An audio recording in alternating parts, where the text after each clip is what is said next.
Number 1. Jeremy was last seen in Myrtle Point, Oregon on August 14, 1986. During that month, the Coos County Fair came to the area. Jeremy and his 10-year-old sister, Stee, came to the area to attend it. They both stayed with their stepfather, Ole, while they were in the area. Jeremy called his mother that day from a payphone outside of McKay's Market and told her he was going to the fair at approximately 4:45 p.m. Jeremy went to the fair with a close friend, Johnny Fish. Several people reported seeing Jeremy and Johnny at the fair together. Jeremy was supposed to meet Stee at a Ferris wheel, but he never arrived, and she never saw him again. At 9:40 p.m., Jeremy went to a local tavern that his grandmother owned to meet Ole. He gave Jeremy a few dollars, and then Jeremy left. Jeremy was never seen or heard from again. 2 days later, his mother, Diane, came to pick Jeremy and Stee up. Jeremy was not home, and when he didn't return home that night, Diane contacted the police. Authorities initially suspected Jeremy was a runaway and possibly left to join the fair. They originally ruled out foul play since there were reported sightings of Jeremy in the local area after he went missing. However, Jeremy's family and friends maintain he would never do such a thing, and he had no reason to leave on his own. After much time passed, investigators began to suspect foul play was involved in the case. Jeremy also left behind his wallet, keys, and his new watch. He was close to his sister and didn't take any extra personal belongings with him when he disappeared. Various rumors swirled around regarding Jeremy's disappearance. During the same week that the fair was in the area, there were several parties held in the area. Investigators were able to locate a witness who placed Jeremy at 2 of those parties that week. It was rumored that Jeremy was offered a beer that was laced with a powerful illegal drug, and that he died of a drug overdose. It's also possible Jeremy had a heart murmur which caused him to die. Investigators believe he possibly died at one of the parties he attended, and that the other participants at the party disposed of his body to avoid any possible legal troubles. This has not been confirmed, but investigators believe Jeremy died on the same day he disappeared. Stee recalls seeing her brother speaking with 2 unknown males before his disappearance. An anonymous jail source told an even more gruesome and disturbing story about what happened to Jeremy that night. The man told investigators that 3 local teenagers showed up to a local swimming hole and began to harass Jeremy and his friends. One of the teens had a gun with him and began shooting at Jeremy for target practice. He ended up shooting Jeremy and seriously wounding him. The 3 teenagers took him to a local cabin and attempted to nurse him back to health. Jeremy didn't survive and succumbed to his wounds sometime later. The teenagers buried Jeremy's body in the woods near the cabin. Authorities did search the surrounding areas of the cabin, but found no trace of Jeremy or his remains. When investigators spoke with Johnny's sister, Cecilia, she told them something very disturbing. She stated that the day after Jeremy disappeared, she was leaving a friend's sister's apartment with her friend when they ran into a neighborhood teenager. The boy was covered in blood on his clothing. They asked him what had happened, and he said this happened hours ago and laughed before entering another apartment. A half an hour later, Johnny returned to his other sister's apartment. He appeared to be terrified and was visibly shaking. He refused to say what was causing him to be so scared. Investigators haven't named any suspects in Jeremy's disappearance, but they do have 3 to 4 individuals in mind. There have been many theories in Jeremy's case. It was once considered that he might have been abducted by a carnival worker who was at the fair in 1986, or that he might have been killed by a local and dumped in a pond. Investigators have stated that many people of interest have not been cleared because they refused to cooperate. Jeremy's former babysitter, Terry Lee Steinhoff, is a strong person of interest in Jeremy's disappearance. He was convicted in the stabbing death of a Coos County woman in January of 1988 and was sentenced to life in prison. He was questioned in relation to Jeremy's disappearance and refused to cooperate in the investigation. Witnesses recall seeing Jeremy sitting with him in a truck on the night he disappeared. Investigators searched Terry's former property for Jeremy's remains but found nothing. They searched other possible regions that Terry might have put Jeremy in, but nothing was found that could link Terry to Jeremy's presumed murder. He died in prison in 2007. Steve feels someone in Myrtle Point knows what happened for her brother and hopes they come forward. Jeremy lived in Grant Pass, Oregon with his mother and sister at the time of his disappearance. His grades in school went down during the year before he disappeared, and his mother puts it off to him getting used to the new school environment. His mother and stepfather were going through a divorce, and he might have been somewhat troubled as a result. Jeremy was described as a popular and likable teenager in 1986 and was a star basketball player. He was looking forward to starting high school in the fall of 1986. His family believes he is dead and held a memorial for him in August of 2011. His mother and investigators believe his remains are somewhere in Coos County. His case remains unsolved and is classified as an abduction due to lack of evidence. If you have any information concerning this case, please contact Coos County Sheriff's Office 541-396-3121. Number 2. March 7, 1983 was the last day anyone saw Tracy Byrd. Early in the investigation, cops believe Tracy, who was only 13 years old at the time, may have been pregnant and left voluntarily, but as days have turned into decades, the mystery around Tracy has only deepened and taken some tragic turns. Detective McMullen with the Bensalem Police Department in Bucks County, Pennsylvania, oversees Tracy's case and has focused his career on getting justice for victims. During the 1980s, several young women vanished from Bucks County, which sits right on the border of Philadelphia. McMullen has been able to find answers and justice decades later. Jeanette Tam was 22 years old when she disappeared in October of 1984 from a bus stop in Philadelphia. Her remains were identified in 2012 after more than 28 years. Most recently, the identification of publicer Jane Doe was announced after going unidentified for 36 years as Lisa Todd, who went missing from Philadelphia in 1985. I'm very happy that we have identified Lisa Todd. I am very happy that we found Jeanette Tam. Their families have some closure, said Detective McMullen. But we need to still find Tracy Byrd. She was 13 years old when she went missing and she's still missing. She needs to be found. According to the missing persons report filed by Tracy's mom, Jean Byrd, Tracy was dropped off at Bensalem High School on the morning of March 7, 1983, by her mom's boyfriend, Paul Greenwald. But Tracy never attended school that day, and this was the last reported account of Tracy's location. Jean did several interviews with the local news pleading for Tracy to return, but that all came to an abrupt end 7 months later. In October of 1983, Jean Byrd also vanished. 2 weeks later, Jean's remains were discovered in a shallow grave in Delaware's Blackbird State Forest. Greenwald, Jean's boyfriend and the last person to allegedly see Tracy, was arrested and charged with Jean's murder. He would later commit suicide in March 1986, 3 years to the month after Tracy went missing. The search for Tracy has never stopped. Over the years, investigators have reviewed every lead they have received, and they plan to continue to do that until they are able to bring Tracy home. Detective McMullen isn't giving up hope. For a family that has endured so much tragedy, he wants to give them answers.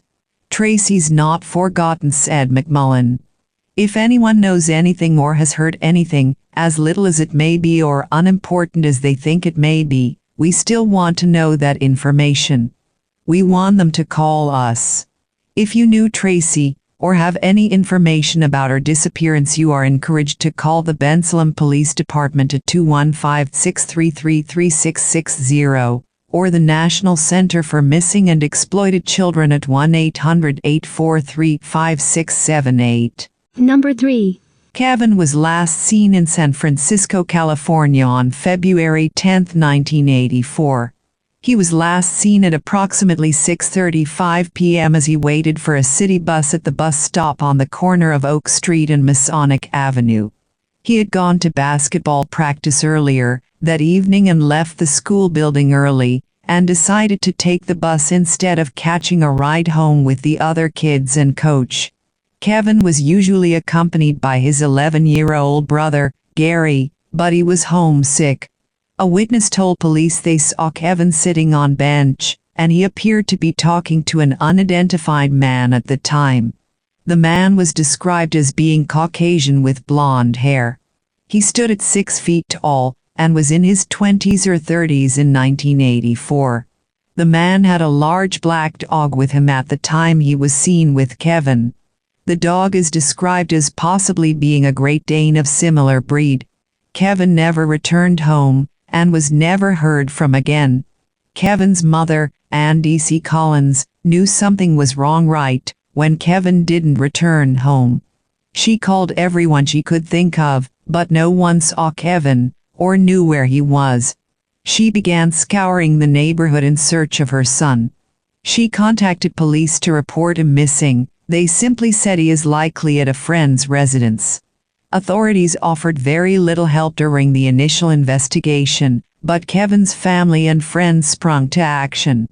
They printed out posters with Kevin's picture and information on them, and plastered them all over the city in hopes of someone seeing him. They also created a hotline in case someone called with information about his whereabouts. Authorities couldn't locate any witnesses who saw Kevin walking on Masonic. They have concluded that Kevin was abducted by a stranger. Extensive searches of various places in the San Francisco area turned up no signs of Kevin. They searched areas such as wooded areas and parks as well. There were various possible sightings of Kevin after his disappearance. In late February of 1984, a woman in Sacramento recalled seeing a boy who matched Kevin's description in a frozen yogurt shop. She said he was about 10 years old, and was sitting between two older men. The woman said she felt something wasn't right about the boy. When she returned home, she told her husband about what she saw, and he suggested it could be Kevin. An employee at the shop was shown a photograph of Kevin, and he said the boy in the shop could have been Kevin. The lead, however, was deemed inconclusive due to the little information available about the lead. There was another reported sighting of Kevin in Sacramento, and after this police issued an 11-state bulletin for 2 men and a boy in a vehicle. The vehicle was described as being a 1956 to 1959 model Chevrolet sedan. Investigators stated they had no knowledge that the vehicle in question contained Kevin or his supposed abductors, but they had to check out the lead to prove if Kevin was in the vehicle or not. The car was filled with camping gear and appeared to be heading for the mother loader, the High Sierra. Police in the mother lode didn't see the vehicle despite being on watch for it. Investigators also received a tip which placed Kevin in a white Ford panel truck with a young man who was in his mid-20s at the time of the report. It's possible Kevin was abducted by 2 men who were driving a Ford or royal blue Ford Galaxy. That report has never been confirmed. It's unknown who abducted Kevin, and for what reason. Investigators have considered the possibility that serial killer John Scott Dunkel might have been involved in Kevin's abduction and possible murder. He was responsible for the murders of 3 boys in the northern area of California, specifically the town of Belmont. On November 8, 1981, John Davies was 15 years old when he was reported missing from his residence. He was close friends with John at the time. In 1986, Dunkel confessed to kidnapping and killing Davies in 1981, and led authorities to his remains, which were identified through dental records. He also confessed to killing Lance Turner on October 2, 1984. He was reported as missing that day by his mother at 7 p.m. He was brutally stabbed to death, and his body was later found. Dunkel made an additional confession to his cellmate and another inmate about killing another victim. He said the victim died around the time that Kevin was abducted. He claimed he killed the victim by throwing them off the Golden Gate Bridge, but made it look like a suicide attempt. Dunkel got a manual labor job with the IRS in San Francisco, which is just 2 miles from where Kevin was abducted. It's unknown if there was even a fourth victim of Dunkel, and whether it was Kevin or not is also unknown. Dunkel has not been criminally charged with any wrongdoing in Kevin's case. He's been on death row since 1990 for the Davies and Turner murders. In 2013, investigators named Anne Leonard Therian as a person of interest in Kevin's disappearance. Therian lived in a home that was just a couple of blocks away from where Kevin was last seen in 1984. Dan's residence was specifically located near the corner of Masonic Avenue and Page Street. He was known to use at least 5 different aliases in the 1980s. He was known to use the name Wayne Jackson at the time of Kevin's disappearance. Therian has a lengthy criminal record in both California and Canada. Therian had a felony for a lewd act on a child, but police didn't know this at the time, since he used different names. In 1981, he served 6 months in prison after he pleaded guilty to a felony charge of lewd act on a child. The victim in that case was just 7 years old. In 1973, Therian abducted and sexually assaulted 2 13-year-old boys in Canada. He skipped bail and fled the region before any criminal charges could be filed against him. He has been eyed in Kevin's abduction as well, and he even consented to a search of his home for the boy. He matched the general description of the man seen speaking to Kevin at the bus stop with the big black dog. Therian owned a dog like that in 1984. In 2013, Therian's home was searched again, and investigators located several bones under the concrete in the garage. They later turned out to be animal bones. Investigators also utilized cadaver dogs, which led to nothing. Therian was also known to use the following aliases: Raymond William Stewart, Kelly Lee Dawson, and Kelly Sean Stewart. Investigators aren't sure if Therian was involved, but he's considered a strong person of interest in the case. Investigators hope someone will come forward with information regarding Therian and Kevin. Kevin's case has been profiled by numerous television shows, and his face appeared on the sides of milk cartons in the 1980s. At the time of his disappearance, Kevin was a 4th grade student at St. Agnes School, and was the 6th child out of his 10 siblings in his family. His siblings range in age from 7 to 19. He lived in an Irish Catholic family, and resided in the 2500 block of Sutter Street. One cousin and a foster child were living with Kevin at the time he went missing. Authorities do not believe Kevin ran away from home. He did have some issues at school, since he was bullied, but he got along nicely with his family. Both of Kevin's parents divorced about 5 years after Kevin's abduction. They held a memorial service for him in 1994. Kevin's father believes he is deceased. Kevin's father did find the Kevin Collins Foundation.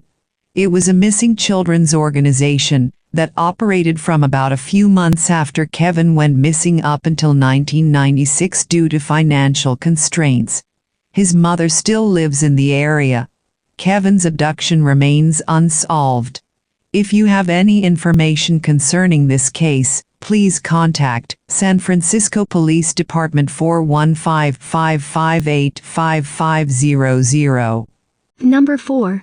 Sarah was last seen in Joliet, Illinois on July 21, 1981. She was accompanied by her sister and met a group of friends at the end of Richards Street. Sarah apparently walked away after an argument occurred between her and a playmate. She was last sighted in the front yards of her home on Oscar Avenue. Sarah was never seen or heard from again, and her family reported her missing at approximately 9 p.m. that night. Searches for the girl produced no trace of her whereabouts. Various volunteers searched the areas surrounding the Avon home and the street she disappeared from.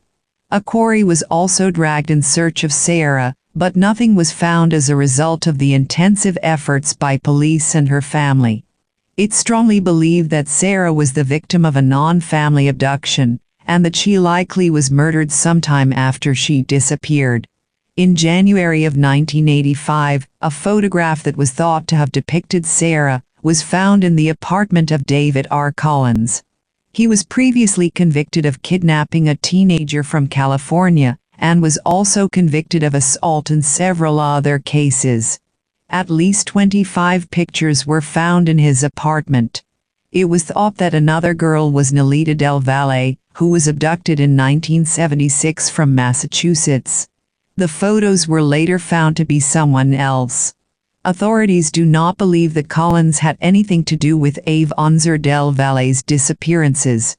In 1993, a former neighbor of the Avon family, Ernest Wilson Sr., died in Arkansas.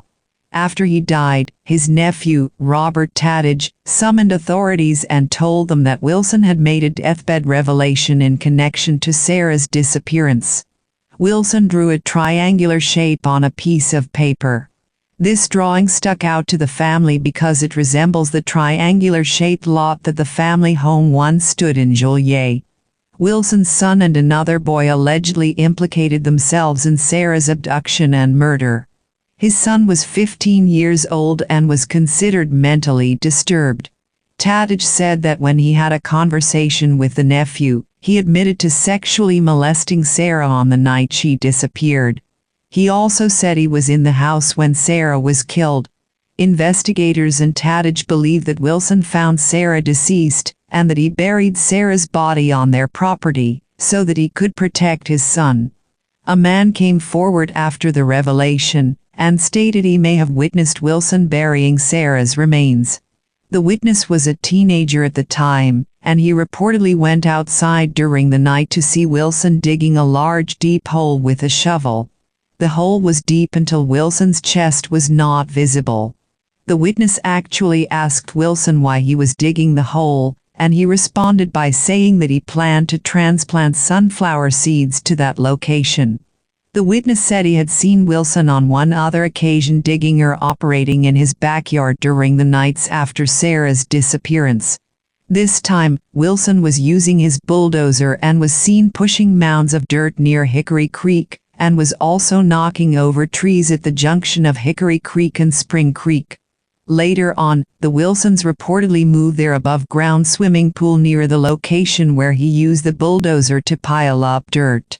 After getting this information, investigators excavated the vacant lot which was located on Miller Avenue. This is where Wilson's property was located in 1981. While the initial search did not yield anything, an official involved in the search believes that the area they dug up was too small for them to be absolutely sure that Sarah's remains weren't located on the lot. The man who saw Wilson digging was quoted as saying the hole was chest deep and thought authorities were not excavating deep enough during the search.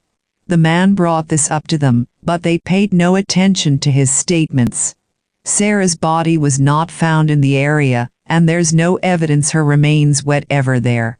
It's unclear if there will be any further excavations to follow.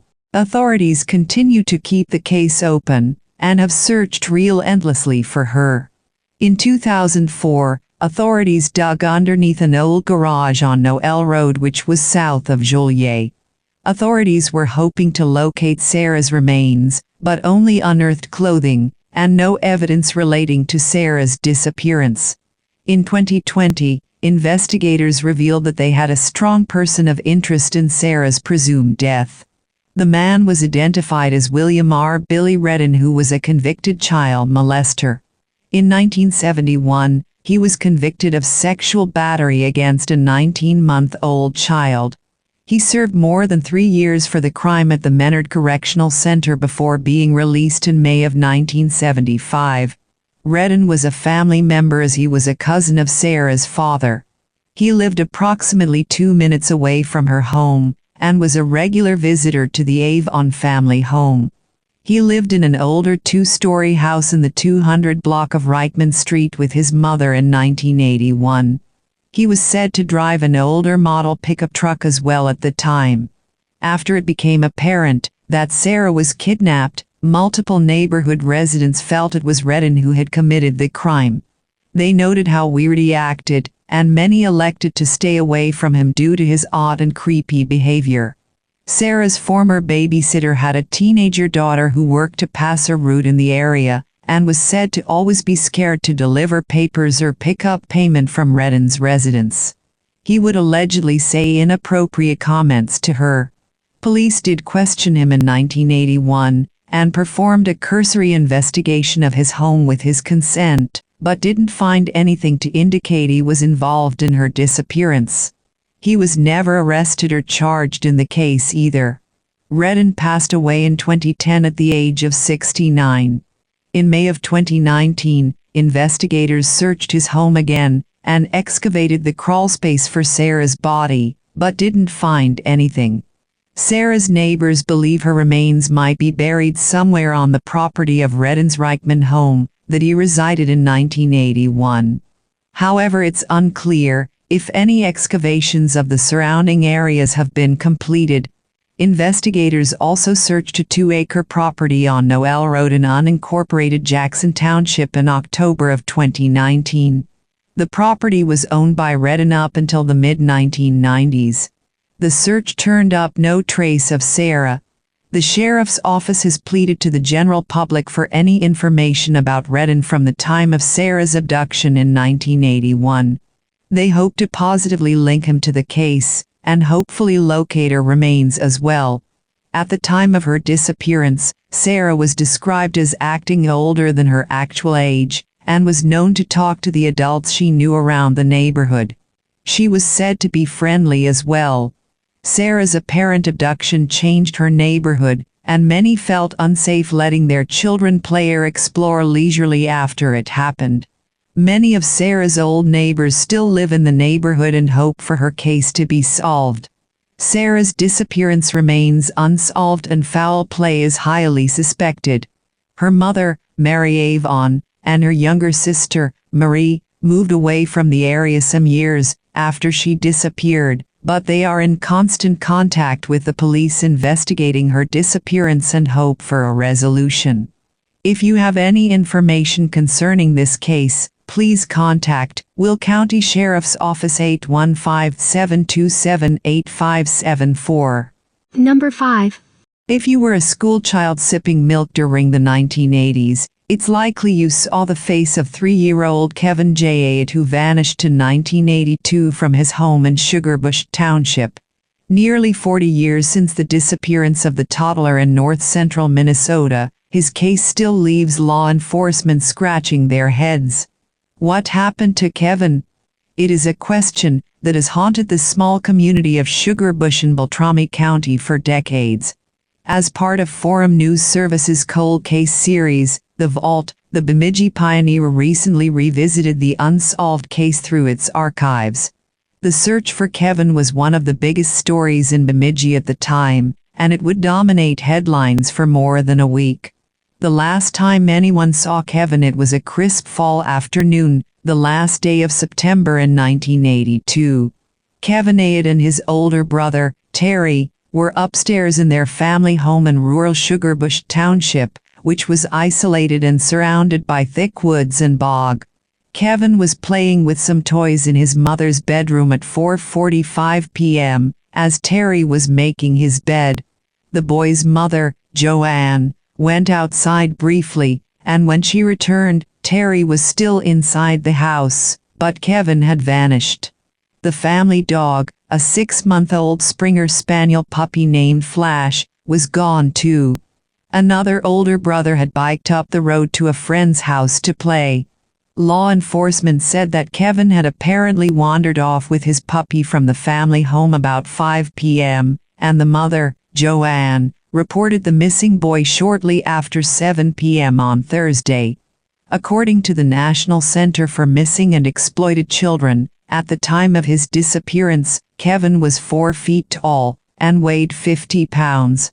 He had blonde hair and blue eyes, and a scar on the right side of his chin. He was also nonverbal and hearing impaired. Kevin, who was born on May 12, 1979, lived with his mother and 2 older brothers about 18 miles east of Bemidji and 10 miles north of U.S. Highway 2 in Sugarbush Township. According to 1980 U.S. Census data, Sugarbush had a population of 121 people in 1980.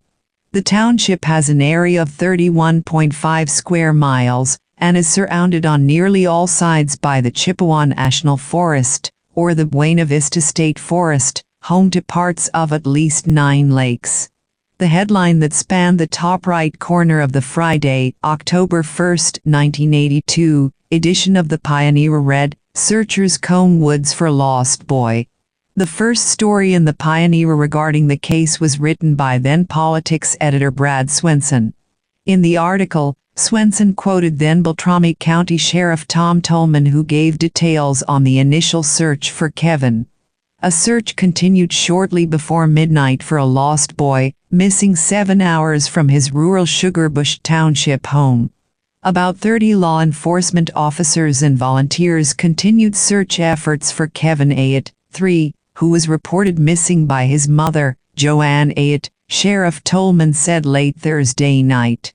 That evening, searchers were faced with thick woods, bogs and a creek, and were using flashlights to try to locate the boy before the temperature dipped into the 30s.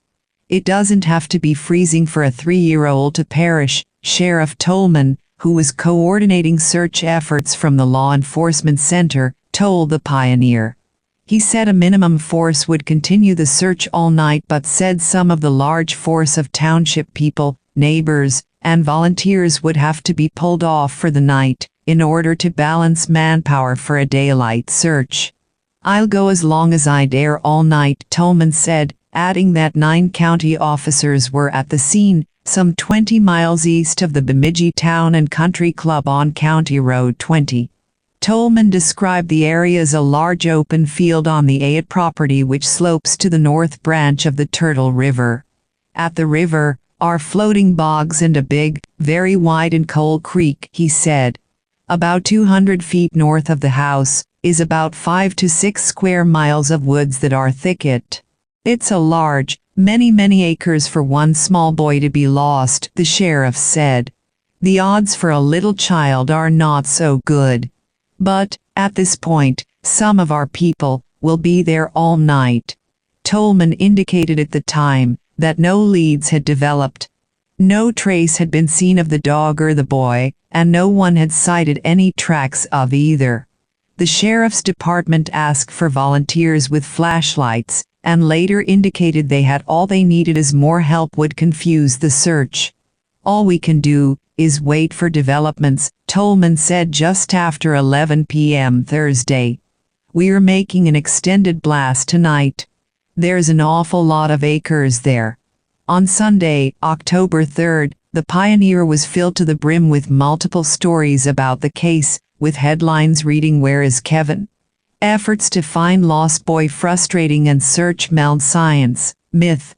Hope of finding the lost 3-year-old had dwindled the night before as searchers had no leads, and no trace of the boy missing since 5 p.m. Thursday. "His chances are very slim," Tolman said late Saturday afternoon. "I only have feelings of frustration. I wish for a clear direction to emerge, and will try to enlist the aid of anybody." After the search entered its 48th hour, speculation arose that perhaps the youngster may not be in the woods, but rather was either abducted or involved in an accident and the body removed. Most of the searchers Friday and Saturday who were familiar with the terrain seemed to agree that as the search progressed, the boy may not be in the area. For one of the 3 stories about Kevin in the Pioneer on Sunday, Swenson interviewed Kevin's older brother, 9-year-old Terry, who was the last person to see him. The last time I saw him was about 4:45, when I was making my bed, Terry told the Pioneer Friday, October 1st, while sitting in the Beltrami County Sheriff's Department communications van awaiting news. We got home from school about 4:30, Terry, a small boy with large bright eyes and dark curly hair, said. My mom, Joanne, was downstairs. She was going to wash the kitchen windows. My baby brother was upstairs with me helping me make my bed. The next thing I did, I went to Mom's room to see if he was there with his toys. Terry went downstairs to ask his mother if she had seen Kevin, and they searched the house and yard together. Mom called my cousin, Mike Steele, and then they looked, Terry said. Later the sheriff's department was called in. We went down both sides of the road, he continued. We went back into the woods and I showed the cops where Kevin could go. Terry said that Kevin had wandered off from the house before, and several times had made it to a bridge about a mile to the east of the small red log cabin along County Road 20. He used to walk down to the bridge, but he doesn't anymore, Terry explained. That's because Mom used to give him lickings. On Saturday, young Terry helped searchers by piling firewood on a small fire near the road to warm the volunteers. More than 500 searchers joined the hunt for Kevin. I'm impressed to the point I can't express it, Tolman said of the massive volunteer effort. With all the people in support, it's a remarkable community effort. However, as the search entered its third day, many began to express frustration. I feel like a logger with a 6-mile log jam in the St. Croix River, and can't get it loose, Tolman said Saturday, October 2, as an intensive search for aid entered the third day. We need some item of information. It just baffles us to no end. The search hasn't been without a variety of leads and tactics, but all proved fruitless by late Saturday night, when the search was called off until today, wrote Swenson in the Pioneer on Sunday, October 3, 1982. We will keep up an intensive search, Undersheriff Howie Schultz said, until we feel that part of the search has to terminate. We are trying the best we can with the evidence we have. As the search continued, investigators explored leads from all directions, even following suggestions of some psychics. The search has seen the melding of modern science with old-age mysticism, Swenson wrote in his October 3 article. Up in the sky, a heat-sensing device was used in the search to attempt to find Kevin and his 6-month-old Springer Spaniel. Meanwhile, on the ground, the Ayotte family has received the unsolicited help of psychics, Swenson added. We've had contacts from about 6 psychics, and hoped they had all said the same thing, said Sheriff Tolman. I'm somewhat skeptical, but I am willing to accept aid from any direction. Nothing of it has been fruitful. A spokeswoman close to the Ayotte family said the prevalent theory had been relayed via Joanne Ayotte's grandmother from a psychic, that Kevin would be found in an old building or barn wrapped in burlap, and accompanied by an old man. The psychic also reportedly said the boy was safe, and the missing dog would be with him. Although search officials didn't want to lean too much on the psychic theory, Swenson wrote, federal investigators drove off with Joanne Ayotte about noon Saturday, October 2 to check some buildings fitting the psychic's suggestion. Nothing was found. In contrast, new technology, for the time period, was brought to Beltrami County to locate Kevin. A Grand Forks man, Dennis Bone, flew a plane over the area on Friday, Oct. 1, with a thermoscan device to measure differentials in temperatures. Given the wet ground and the cool, mid-40s temperature on Saturday, Bone explained that anything warm would be noticeable. This is a perfect day to find anything in terms of it being wet and cool, Bone said after landing between searches. Anything out there sticks right out. Low temperatures, rain and the ever-increasing time since Kevin was last seen are making it tough, real tough, Bone said. If the boy has died, it would take 6 to 8 hours for the body heat to drop enough to lose an image, especially if he's not insulated by clothes. After days of searching, law enforcement and volunteers came up without a trace. Then, on the 6th day of searching, October 5, Flash the Springer Spaniel puppy returned home. Alone. The dog's fur was combed carefully, and a veterinarian pumped its stomach, hoping to find clues about Kevin. Aside from swamp grass, Flash hadn't eaten anything for days. Police put a tracking collar on the dog and let it go again, hoping it would lead them to Kevin, but Flash just kept returning home. The investigation failed to locate Kevin or to determine exactly what led to his disappearance. An extensive 9-day search of the area turned up no signs of Kevin, not even his shoes or his diaper, both of which he apparently had a habit of discarding. Since that time, the Ayotte family, retired law enforcement officials involved in the investigation, and active members who joined the sheriff's office have been haunted by this case.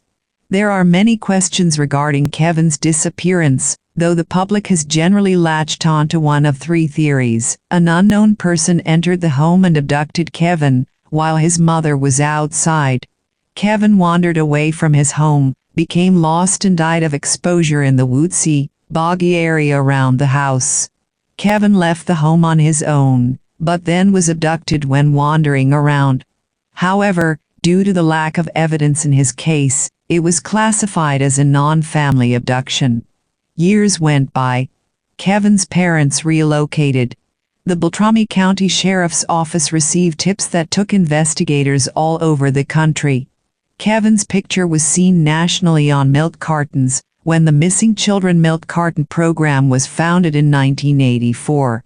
Before the Milk Carton campaign, there was no national database of missing children, and once the children left state lines, it was almost impossible to track them. With the creation of Amber Alerts in 1996, the milk carton ads became obsolete. The National Center for Missing and Exploited Children created several age progression pictures showing how Kevin might have looked as an older boy, teen, young man, and now, as an adult. The case, while open, stayed relatively quiet and unchanged for decades. Then, in 2011 came a small ray of hope. As Beltrami County investigator Scott Hinners ran names through an investigative database, looking for new leads to investigate in the then 29-year-old case, the identity of Kevin Ayotte came up as an adult man in Michigan. A few weeks ago, Beltrami County Sheriff's investigator Scott Hinners re-examined the Kevin J. Ayotte missing person case from 1982 and began running names from the case file through investigative databases. During this search, the investigator located an individual in Michigan using the same name, date of birth and social security number assigned to the missing Kevin J. Ayotte from Beltrami County. Read a Bemidji Pioneer article from June 22, 2011. As Hinners continued his investigation, he learned that Kevin's mother and father also were living in Michigan in a town in the same region as the person using Kevin Ayotte's name. Hinners, accompanied by a special agent from the Minnesota Bureau of Criminal Apprehension, traveled to Michigan and began searching for the subject, the article read. With the help of local Michigan authorities, Beltrami County investigators located an individual who had stolen and assumed the identity of Kevin J. Ayotte, and used this new identity for financial purposes. The suspect was known to local authorities in Michigan, was interviewed by law enforcement authorities and admitted to identity theft.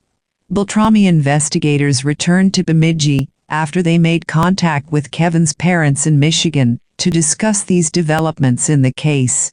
Investigators determined it was a coincidence that Kevin's parents were living in such close proximity to the suspect, and that the man was not involved with Kevin's disappearance. In recent years, Kevin's case has been compared to others that have plagued Bemidji area law enforcement for years, like the Anita Carlson murder from 1987. Former Beltrami County Sheriff Phil Ayotte was quoted comparing Kevin's case to the mysterious case of Matthew James Pulis in 2012. As time goes on, like in the Anita Carlson case and the Ayotte case, it frustrates not only family and officers in the beginning, but also the generation of officers that come behind that look into and follow up on all the leads that come over the course of the time, Ayotte said in a Pioneer article in August 2013. The frustration is not being able to solve the riddle and bring a resolution. In a cruel tease, Ayotte's social security number, tagged in a national database and marked for notification to police anytime it's used, has popped up at least once, Ayotte said. Unsolved cases provide feelings of regret, not only to the cops who originally worked them, but younger officers as well. Kevin's case has also made the rounds in local and national news every few years, most recently mentioned in a 2018 installment of KSTP's Missing Minnesotans. With a recent uptick in true crime media, it was only a matter of time before Kevin's case was re-examined. His case was recently featured on the podcast Gone, which can be found on Spotify and is produced by Friends Against Abuse out of International Falls, Minnesota. The goal of the podcast is to give a voice to murdered and missing people in the U.S. and Canada. We are asking for their stories from the people who know and love them in the hopes of shining a light on the victims and also calling attention to the case, the podcast website reads. We believe that someone, somewhere, knows something. Kevin's case is still open. Anyone with information regarding the case is asked to contact the Beltrami County Sheriff's Department or the National Center for Missing and Exploited Children at 1-800-THE-LOST. Number 6.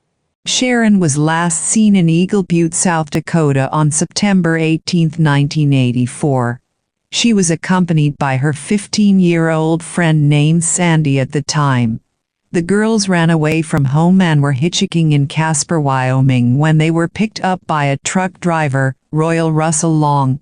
Long took the girls to his home in Evansville where he fed them. According to Sandy, Long asked for oral sex services in exchange for $100. The girls refused and he tied them up at gunpoint.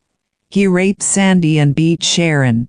When Long fell asleep, Sandy escaped the residence and ran to a neighbor for help. By the time authorities arrived, Sharon and Long were gone. Sharon has never been heard from since. Long was apprehended a week later in Mexico. He was located alone and without Sharon, and he stated he didn't know where she was. He was charged with abducting Sharon.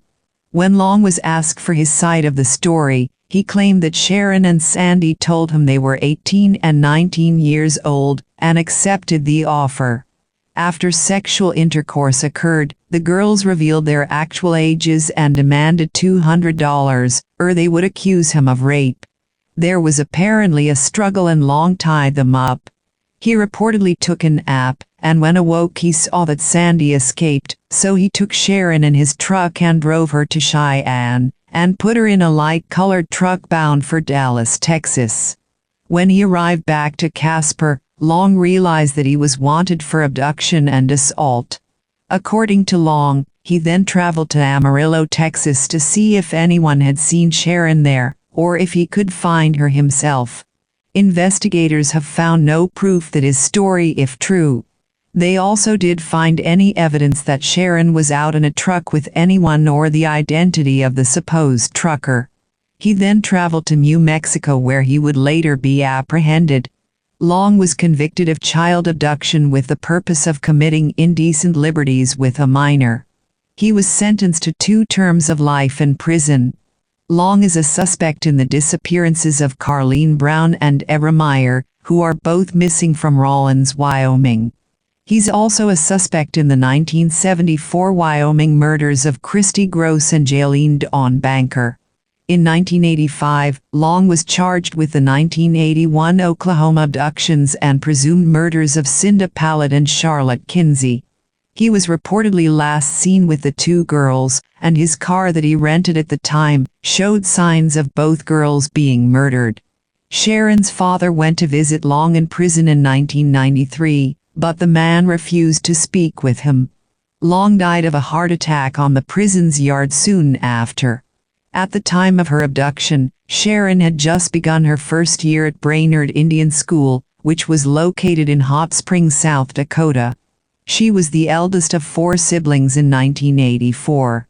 Her father has continued to search for her ever since her disappearance, and has traveled all over the United States in search of her. He travels as far as Arizona. Sharon remains missing and her abduction unsolved. There have been possible sightings of her in the following years after she went missing in Wisconsin and Colorado. Foul play is suspected. If you have any information concerning this case, please contact Fall River County Sheriff's Office 605-745-4444.